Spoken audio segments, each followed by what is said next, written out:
Another belief that you need to discard to get onto your sacred path is that goals are essential for your own success. I am pretty much convinced that there really is a formula for failure, which is nothing more than trying to please everyone and ignoring our own inner impulses. But I do not believe that there is one single formula for success. Living the spiritual life does not mean setting goals and following them assiduously. The way of the sacred quest is different than that. This difference is sensed in this little stanza by Rumi, a Sufi poet who lived 1,000 years ago. He said, "Do you think I know what I am doing? That for one breath or half-breath I belong to myself? As much as a pen knows what it's writing, or the ball can guess where it's going next." As an instrument of God, you are ever in the presence of a loving guidance. With this inner awareness, you will not lose sight of yourself and become a homeless bum begging for your next meal if that is not the way of your sacred quest. You will know your purpose, pursue it with vigor, and trust the universe to handle the details. It is this kind of awareness that has led me to work even harder and produce more effectively and feel more purposeful, not a set of goals that I strove toward. I can truly identify with Rumi in this regard. I have never known where I am going. I quiet myself, listen, and then allow myself to be guided. Having goals is a way of abandoning now in favor of a plan for some future now. The absence of a lot of specific goals helps cultivate your awareness that you are not alone on this journey. You begin to trust in the divine guidance to assist you in your present moment. You come to know the universe will handle the details if you surrender and let go somewhat. How to release the importance of goals for success? Be willing. This is the most important suggestion I can offer. Be willing to do whatever it takes to turn that inner knowledge and future pull into your reality. Relax about the future and let it go. Instead, make an active commitment to enjoy this day a little more. The more peaceful you are with yourself and your role here, the more productive and efficient you become. It is very difficult to accomplish anything when you are stressed over the outcome. When you relax and get peaceful, you become inspired and efficient. Toss out the goals and live your life knowing that you are co-creating it. Another belief that you've had handed to you that you'll need to discard is that you must always do your best at everything that you do. Throughout our lives we hear, "I don't really care how well you do as long as you do your best." Examine this idea and you may come up with a different conclusion. You don't really have to do your best. In fact, your best is something that you can never measure or even know. You can drive yourself to neurotic extremes with this idea of always having to do your best. Your best leaves no room for improvement. It means that you have to go all out 100% every single time you do anything. When you remove the stigma of having to perform at a given level, you remove the ego's need to be judged better than others. You are better off to simply do and enjoy and be willing to learn. Stop imposing on yourself and your children the belief that you must do your best. Experiment with performing tasks that seem to flow from your inner promptings, but detach yourself from the need to measure to see whether your efforts have been worthwhile. While meditating, get a picture of yourself being able to do anything. Give yourself permission to be with this image and to forget about the outcome. See how peaceful you feel when you're not being tested, when you're allowed to just be. Give yourself the same permission in all of your daily undertakings. Another belief that you'll need to discard is that dreams are not reality. Most of us were taught to believe in two separate realities. One is our waking reality, the other is our dream reality. In this formula, when we're in a dream state, we're in a world that is unreal. We disregard dreams as a mental exercise that happens only while we sleep. Waking consciousness is considered reality, and dreaming consciousness is considered unreality. I suggest that you reconsider this belief. Imagine that your dreams are simply different aspects of the same reality, and that they contain teachers for you on your sacred path. Begin with understanding that this is primarily a world of energy, and only secondarily a world of material objects. To know your sacred self, you need to perceive energy directly. This is what you are capable of doing in your dream state. The entire basis of your perception shifts from concrete objects to energy shapes. When this is part of your reality, your dream state becomes something that you share with other spiritually attuned beings. Eventually, you can be aware that you are dreaming while you are dreaming. This is called lucid dreaming. In lucid dreaming, you can control your dreams and be able to dream awake. Through the process of dreaming, you perceive other dimensions of reality, which are shut out by your conditioning. I'm not talking here about dream interpretation.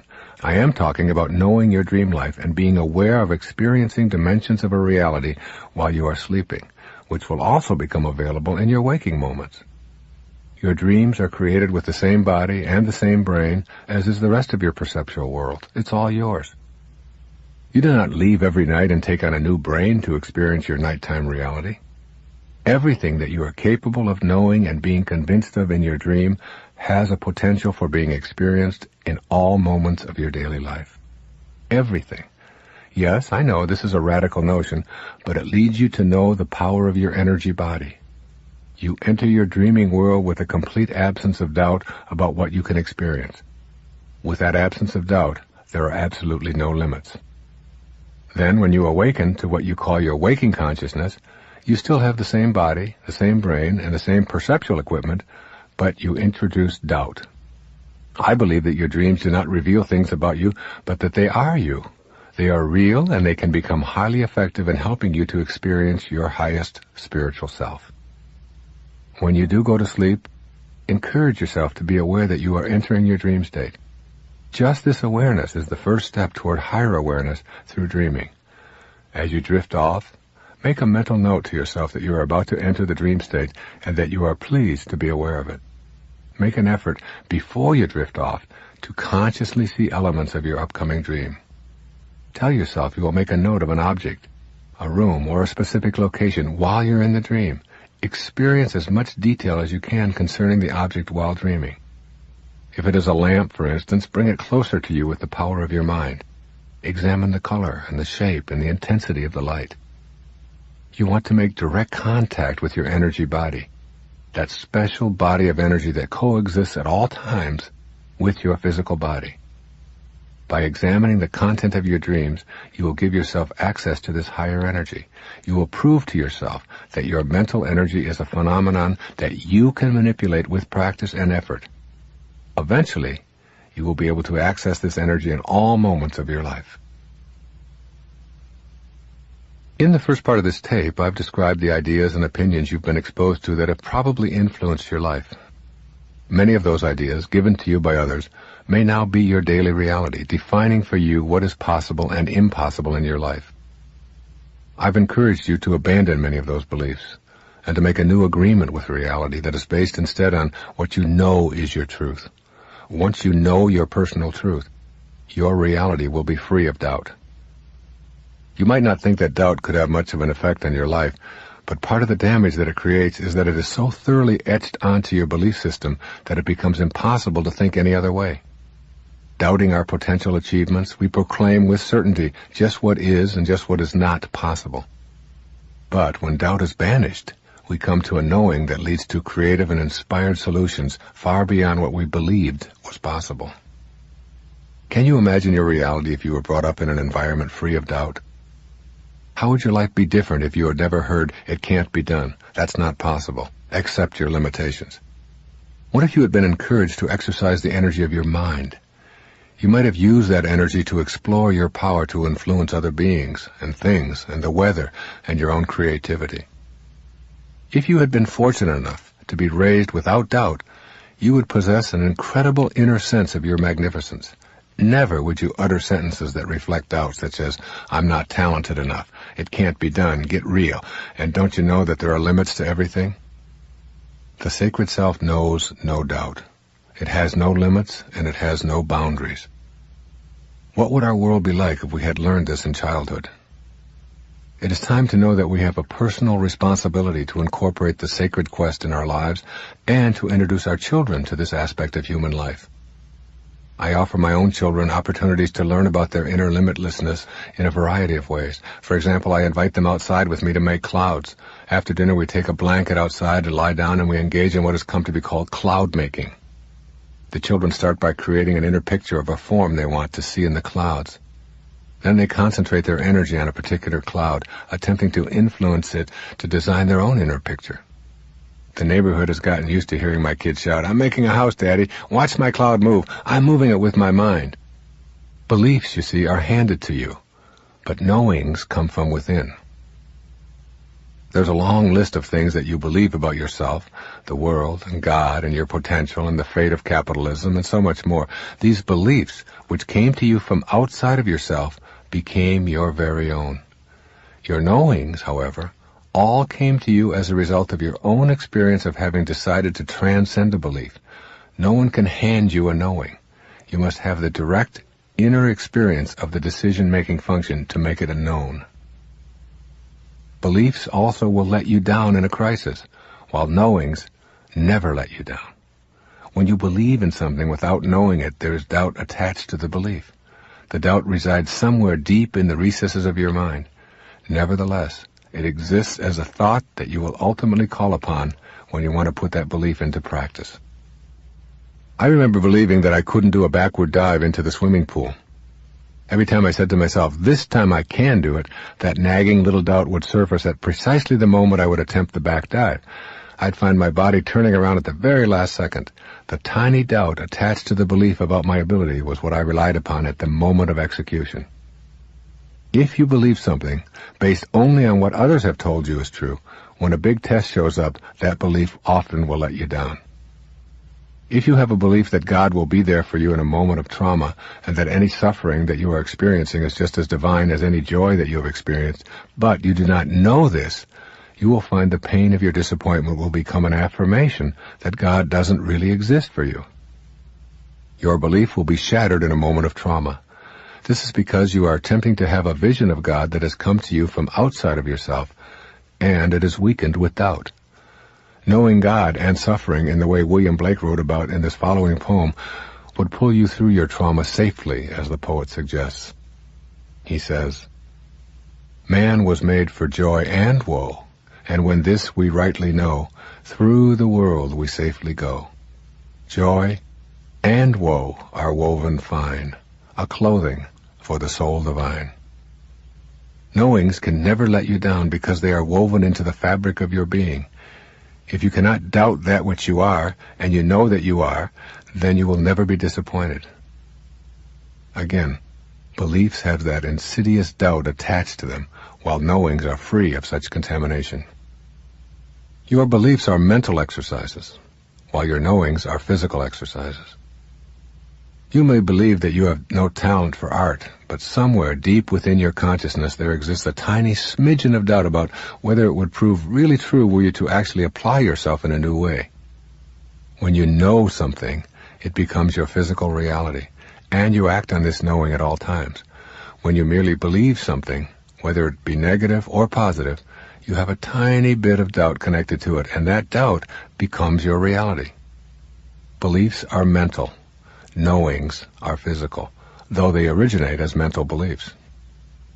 Beliefs restrict you, while knowings empower you. Louise Hay is a perfect example of this. She's a beautiful and sensitive woman who has written many powerful books on healing and is the publisher of a collection of my own personal affirmations and daily reminders, a little book called Everyday Wisdom. We were on a national television hookup together when a caller asked whether Louise had ever considered any traditional approaches to treating her cancer 8 years earlier.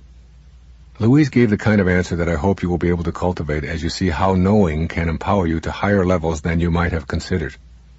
She responded, "I knew in my heart that I could not allow them to radiate me or to put chemicals into me or cut me. I just knew that this could not be my method for dealing with this cancer. My knowing led me to other alternatives, which I have written about, and ultimately to the eradication of the cancer from my body. I am not disparaging any other form of treatment. I just knew inwardly that I couldn't go in that direction." The key here is her use of the word knew.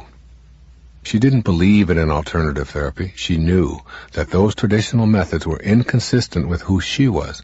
She consulted her knowing. That knowing empowered her. Your beliefs are transitory, while your knowings are eternal. Think about many of the beliefs that you have today and how they have shifted over the years. In fact, many of the beliefs that you now hold were met with revulsion and disgust when you first experienced them.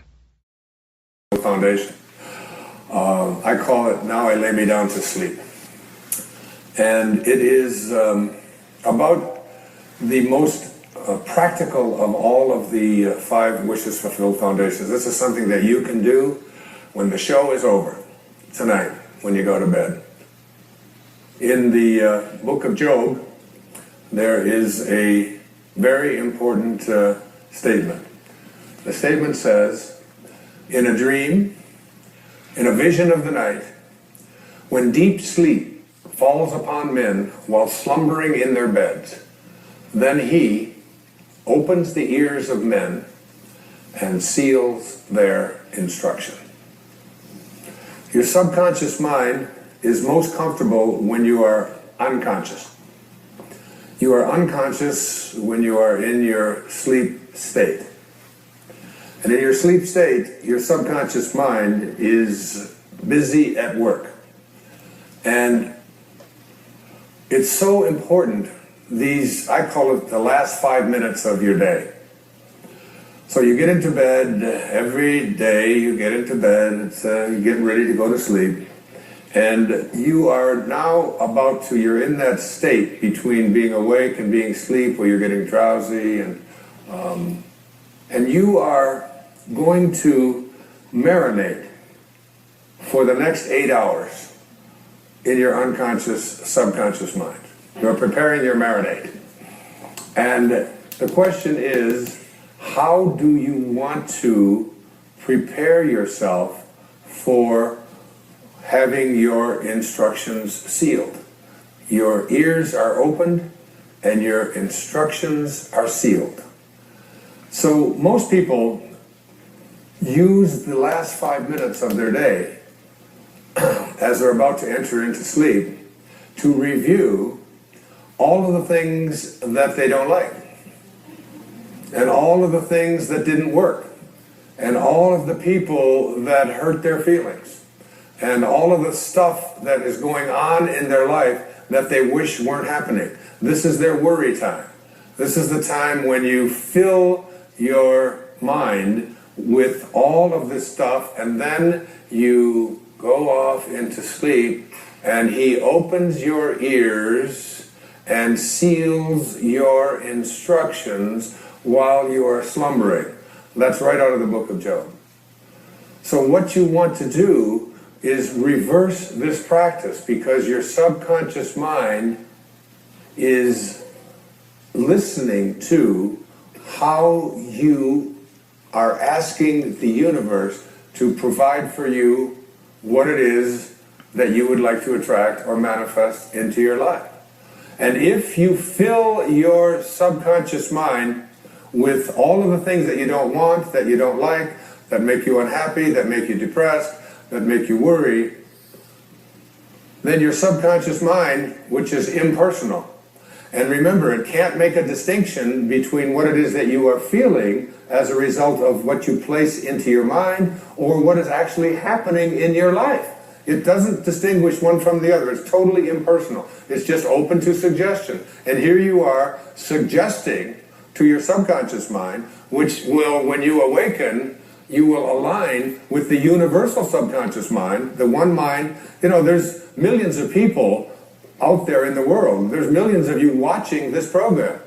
And you can see the difference between each and every one of you on the basis of your appearances. But there's only one mind. That's what the great spiritual texts all teach us. So now, if you program your subconscious mind to tell yourself, to go over all the things you don't want, all the things you don't like, all the things that shouldn't have happened, all the ways that you were mistreated, all about how terrible the economy is, and we live in a fear-based world. You want to shift away from that kind of consciousness and use the last 5 minutes of your day to program your subconscious mind with what you have placed into your imagination with your I ams. I am well. I say it to myself every night, especially when I get into that state, that weird state where you're sort of half awake and you're half asleep, and you're heading towards that sort of that subconscious place. And I just remember what it says in the book of Job. I don't want my instructions sealed by going over, I am sick, I am poor, I am unhappy. I just say, I am content, I am lucky. When I wake up in the morning, I don't say, oh, good God, morning. It's the reverse. I say, good morning, God. It's like being grateful rather than being in that place where the things that you don't want are what you have programmed your life to be. I always think of this as, like you have a currency. And if I were to give you currency to go out and purchase what you want, and every place you went, you took this currency that you have to purchase what you want, and you purchase what you don't want, and then when you get home and you wonder why your house and your life is filled with everything that you don't want, it's because you're insane. That's just insanity. It is. I mean, why would you take the currency that you have to buy what you do, that's there for what you do want, and spend it on what you don't want? Well, the currency that you have for attracting into your life what you would like to have are your thoughts and your imagination and your I ams, your God consciousness. Why would you use it to say, I am unable, I am unlucky, I cannot, I will not? You're throttling, that's what it says in the I am discourses, you're throttling that great I am presence that is located within you. And so the last 5 minutes of your day, as you're about to marinate for 8 hours in your subconscious mind with your unconscious state, you want to go into that state.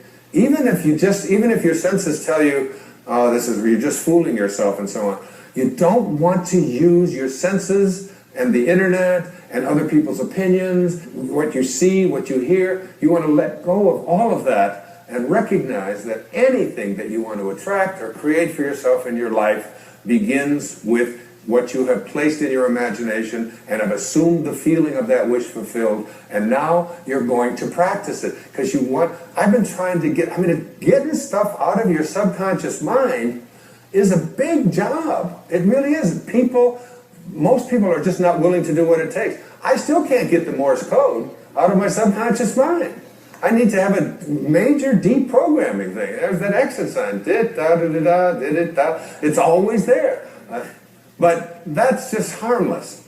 What isn't harmless is, placing into your subconscious mind all the things that you're reviewing about what you don't like, about what didn't happen, about who mistreated you, about how sad you are, about how this can't happen. You are a creator. Neville put it this way. He said, the feeling which comes in response to the question, how would I feel were my wish realized, is the feeling which should monopolize and mobilize your attention as you relax into sleep. How would I feel were what it is that I would like to attract and create? And I don't care what it is, whether it's about the condition of your body, the disease state that you're in, the fact that you've been overweight for 3 centuries or 3 decades or whatever it is, the fact that you've been addicted, you ignore it. Even if you're drinking the coffee and doing the drugs and drinking alcohol or eating the sugar and so on, ignore what your senses tell you. Ignore what you see on the scale. Ignore all of that and say, I am sober, I am healthy, I am well-being, I am content, I am happy, I am perfect health. Because ultimately, that's how you will attract it. You have to be able to see the wish fulfilled already in advance and call those things which do not yet exist as though they do. Now, as I get ready to conclude